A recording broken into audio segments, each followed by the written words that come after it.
Good teams find ways to win. Bad teams find ways to lose. But the Cleveland Browns? They've mastered something far more painful. They find new ways to sabotage themselves. Year after year, coach after coach, quarterback after quarterback. And somehow, no matter how much talent walks into that locker room, the franchise ends up right back in the same place. Frustrated fans, wasted potential, and another season slipping through their fingers long before it should. And Sunday's disaster wasn't just another loss. It was a perfect snapshot of everything that has gone wrong in Cleveland for decades. A home game in front of fans desperate for hope against a 49ers team so banged up, they looked more like a rehab unit than a Super Bowl contender. And the Browns still managed to implode. Not because they lacked talent, not because Shedeur Sanders melted under pressure. In fact, he played one of the cleanest games you could ask from a rookie making just his second start. This was something deeper, something structural, something that has been eating away at the team long before Sanders arrived. Instead of stepping up, Cleveland's coaching collapsed. The preparation fell apart. The same mistakes that have haunted this franchise for years showed up again. Predictable play calling, sloppy execution, and special teams errors that would embarrass a high school program. And through it all, Sanders stood there doing everything he could, only to watch the team around him crumble. But this wasn't just one bad game. This was a pattern that's becoming impossible to ignore. Good teams find ways to win. Bad teams find ways to lose. But the Cleveland Browns? They've created a category all their own. A franchise that can take a winnable situation, a promising rookie, a supportive home crowd, and somehow twist it into yet another chapter of frustration. It's not bad luck. It's not injuries. It's not even the weather, although Sunday gave them every excuse with freezing temperatures and swirling winds. No, what Cleveland does better than almost anyone is beat themselves long before the opponent ever gets the chance. And the most painful part? This has been the script for decades. Since 1999, Browns fans have lived the same nightmare on repeat. A team with flashes of talent buried under coaching decisions that make no sense, preparation that never seems complete, and fundamentals that fall apart the moment pressure hits. Sunday's matchup against a battered 49ers roster should have been a chance, a real chance, for Cleveland to remind the league that they're still competitive. Instead, it became a showcase of everything that has held this organization back. But here's where the story takes a turn most people outside Cleveland won't understand. This loss wasn't about Shedeur Sanders. This wasn't about a rookie melting under the spotlight, failing to handle the moment. In fact, Sanders delivered one of the most composed, mistake-free performances you could ask from a quarterback making just his second NFL start. Clean throws, smart decisions, no turnovers, a touchdown that electrified the stadium for a brief moment. He earned respect. He showed potential. He did his job. And yet Cleveland walked away with only 8 points. Why? Because the problems went far beyond the quarterback.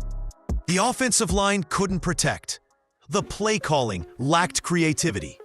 The tempo never changed, even as the game demanded it. Special teams melted down. Discipline disappeared.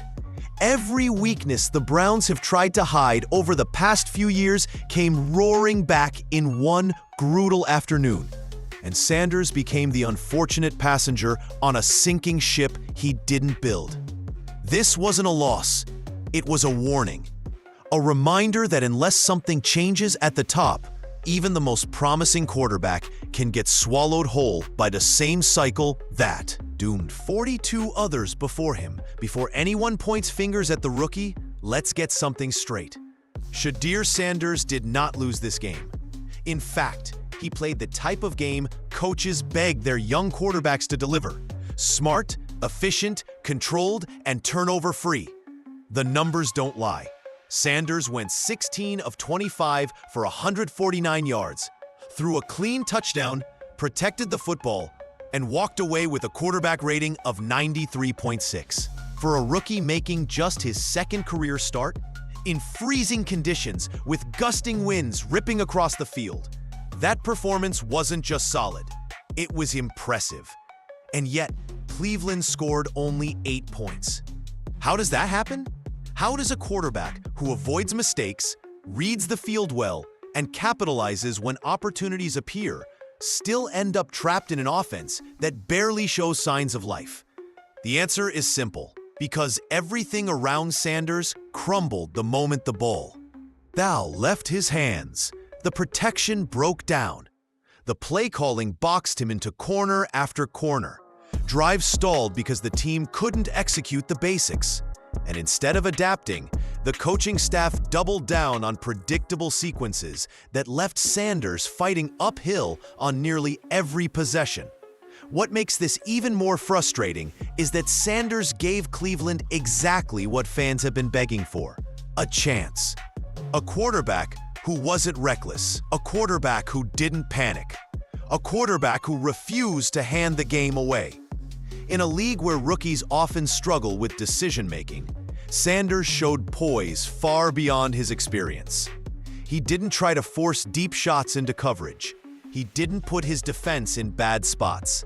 He kept the offense moving when he had time. He delivered the lone touchdown that briefly brought the stadium to life.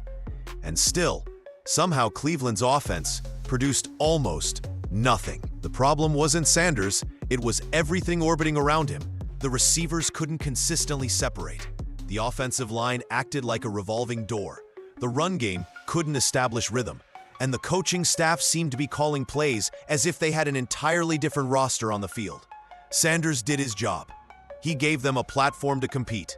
And instead of building on it, the team found new ways to undo every bit of progress he created. So before anyone dares question whether Sanders is ready for the spotlight, maybe the real question should be this: if there was one moment where Cleveland needed Kevin Stefanski to step up, adjust, and actually coach his young quarterback through adversity, it was this game. The weather was brutal, the protection was shaky, and the 49ers defense, even banged up, wasn't going to give Sanders easy windows. This was the type of situation where great coaches evolve on the fly. They tweak tempo, they simplify reads, they find creative ways to get the ball out quickly. They protect their quarterback before they protect their system. But Stefanski? He did the exact opposite. Instead of leaning into what Sanders does well, he forced the rookie into an offense stuck in slow motion.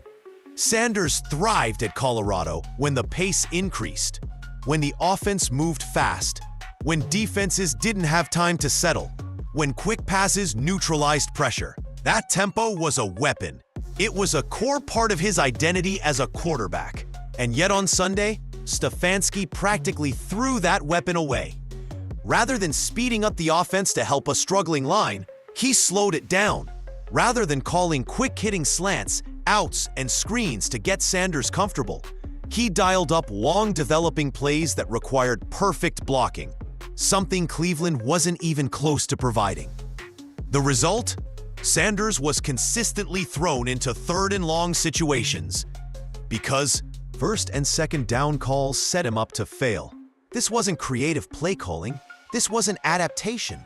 This was stubbornness. Stefanski stuck to a rigid script instead of coaching the personnel he actually had on the field.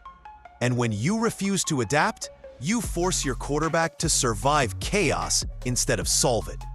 Even the sacks, 3 of them for a brutal total of 34 yards, tell the story. Yes, Sanders held the ball a bit too long on some snaps, but that's a common rookie trait. That's where coaching steps in. You call plays that speed up the decision-making. You build confidence with quick completions. You stop asking a first-year quarterback to wait in the pocket behind a line that can barely hold its ground. But Stefanski didn't do that. He kept Sanders in the same losing formula. Snap after snap, drive after drive, and that's the real issue. Sanders wasn't beaten by the 49ers. He was beaten by a game plan that failed him before the ball was even snapped. If there was a single moment that captured the dysfunction of Cleveland's coaching staff, it was the now infamous 4th and 1 decision. A play so baffling that even neutral fans couldn't believe what they were watching. In one of the most critical moments of the game, with momentum hanging by a thread and the offense desperate to build on any spark, Kevin Stefanski made a choice that defied logic, common sense, and basic football fundamentals. Instead of putting the ball in the hands of his poised, efficient rookie quarterback, he gave it to a tight end, not a powerhouse fullback, not a veteran utility player, a tight end who has almost zero experience taking a snap under center. Harold Fannin Jr. is athletic, sure, talented, absolutely, but running a direct snap on 4th and 1 in freezing weather, with a defensive line crashing down full speed, with no live reps during the week, and with the season on the line, wasn't creativity. It wasn't analytics. It wasn't strategy. It was a gamble that had disaster written on it from the moment Sanders walked to the sideline. And disaster is exactly what happened. Fannin mishandled the snap. Of course he did, because this isn't something he practices at full gain intensity, and the ball hit the turf. The 49ers recovered instantly and were gifted prime field position. 3 plays later, San Francisco turned Stefanski's creative genius into another touchdown, widening the gap and burying any momentum Sanders had tried to build. This wasn't innovation. This wasn't boldness. It was arrogance disguised as strategy. A coach trying to outsmart everyone in the stadium while ignoring the simplest truth. You ride with your quarterback on critical downs, especially a quarterback who has shown poise, accuracy, and intelligence all game long. What message does that send to Sanders? What message does that send to the locker room? That a tight end was a safer option than the quarterback who hadn't turned the ball over once? That Stefanski trusted a trick play more than his own offensive structure? That when the moment gets big, he panics into creativity. And this wasn't a one-off mistake. It was part of a larger pattern of poor situational decision-making that has plagued Stefanski's tenure. Because great coaches simplify the game in big moments. Cleveland, they complicate it until it collapses. If the offensive issues weren't painful enough, Cleveland's special teams decided to dig the hole even deeper, turning routine plays into game-altering disasters. And the most frustrating part? These weren't freak accidents. They were the direct result of a unit lacking discipline, focus, and preparation. Let's start with the muffed punt by Gage Larvin. The moment the stadium collectively exhaled in disbelief. The 49ers sent a standard punt. Nothing tricky, nothing unexpected. The ball came through, down cleanly. Larvin had space, and all he needed to do was secure the catch. Instead, he hesitated, misjudged the bounce, and watched the ball slip through his hands like a bar of soap on ice. The second it hit the turf, the 49ers pounced, taking over at Cleveland's 18-yard line. 6 plays later, they turned that gift into yet another touchdown. But it didn't end there. Earlier in the game, on the infamous 4th and 1 trick fiasco, Harold Fannin Jr. Fumble also handed San Francisco a short field that turned into easy points. Combine both turnovers, and you're looking at 14 free points handed to the opponent. Not earned through brilliant coaching or overpowering physical dominance, but gifted through sloppy, preventable mistakes. These errors aren't isolated. They're symptoms of a foundational problem, a lack of discipline. Great teams don't beat themselves. Great special teams units don't make the kind of errors pop. Warner programs drill into kids from day one. And yet, Cleveland repeated them in the same game, against one of the NFL's most opportunistic defenses, almost inviting San Francisco to run away with the lead. And here's the uncomfortable truth. Special teams chaos always points back to coaching. When your unit muffs punts, blows assignments, and makes mental errors on routine plays, that's not randomness. That's preparation. That's culture. That's leadership. Or, in Cleveland's case, the lack of it. Think about what this meant for Shedeur Sanders. While he fought through wind, pressure, and conservative play calling just to keep the game competitive, his special teams unit was actively putting the defense in impossible situations and erasing any momentum he created. What rookie, or veteran for that matter, is supposed to overcome that? Cleveland didn't just fail to help Sanders. They created the very obstacles that beat them, while everything around him collapsed. The offensive line, the play calling, the special teams, Shedeur Sanders stood in the middle of the storm and delivered a performance far better than the score suggested. And the most baffling part? People are still questioning whether he should remain the starter. It's one of the most confusing narratives in the entire NFL right now. Because when you strip away the noise, the stats tell a very different story. He finished the game 16 of 25 with 149 yards, 1 touchdown, and 0 turnovers, posting an impressive 93.6 passer rating in only his second career start against a playoff-caliber 49ers defense in brutal weather, while being hit repeatedly behind an offensive line that folded like wet cardboard. For a rookie, that's not average. That's poised. That's promising. That's potential. But the real story isn't just the numbers. It's how he responded. He didn't panic when protection collapsed. He didn't force dangerous throws.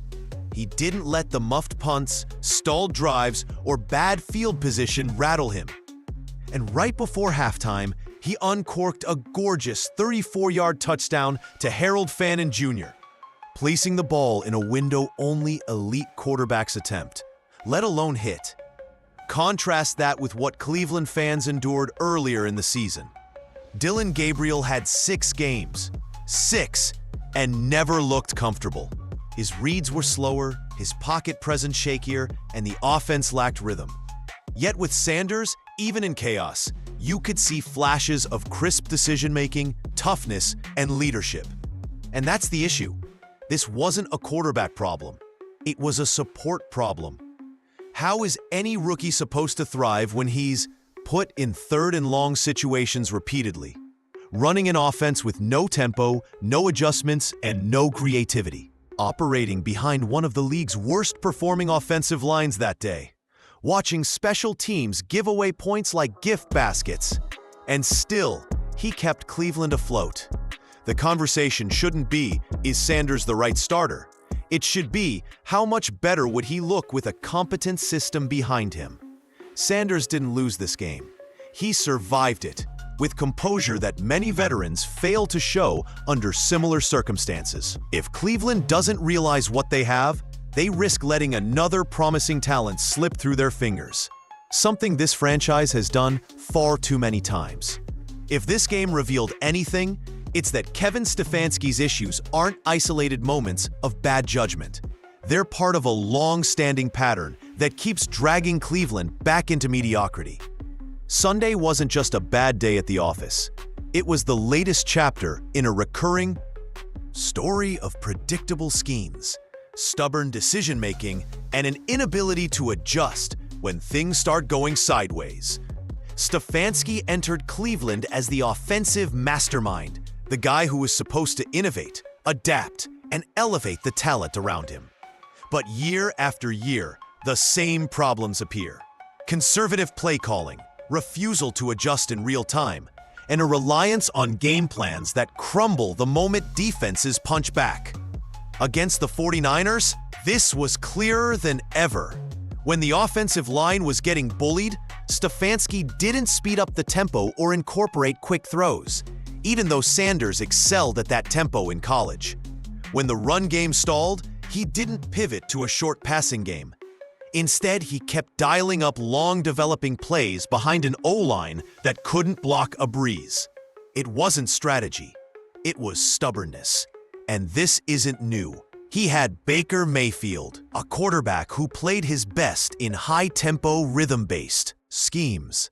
But he boxed him into a rigid system. He had Deshaun Watson, yet the offense never formed an identity around his strengths. Now he has Shedeur Sanders, a promising rookie with poise and natural processing ability. And the same thing is happening again.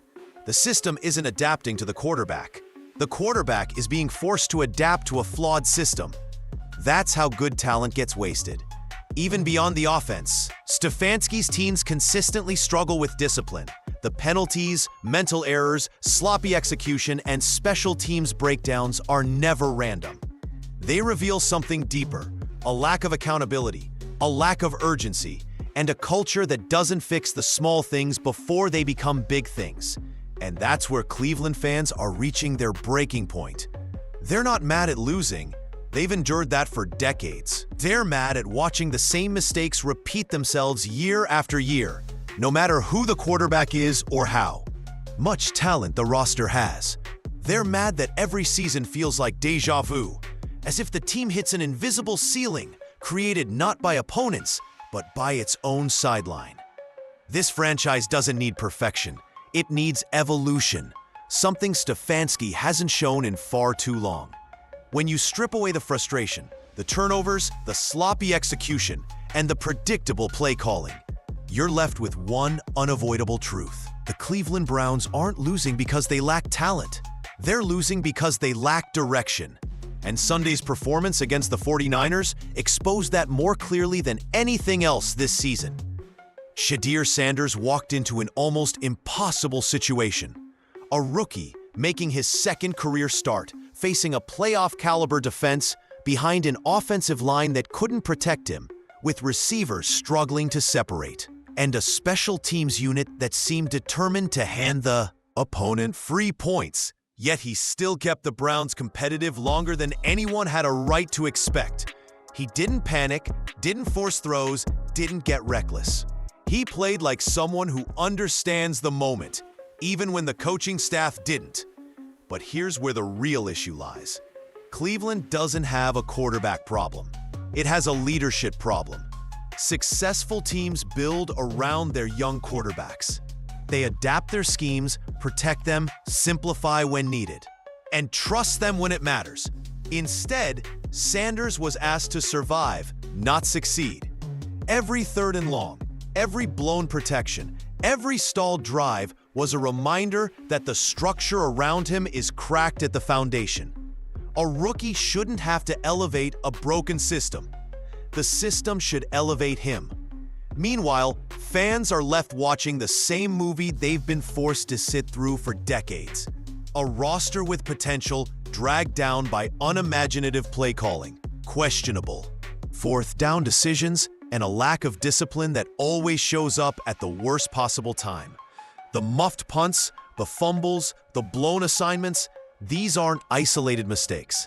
They're symptoms of a culture that doesn't correct what's been broken for years.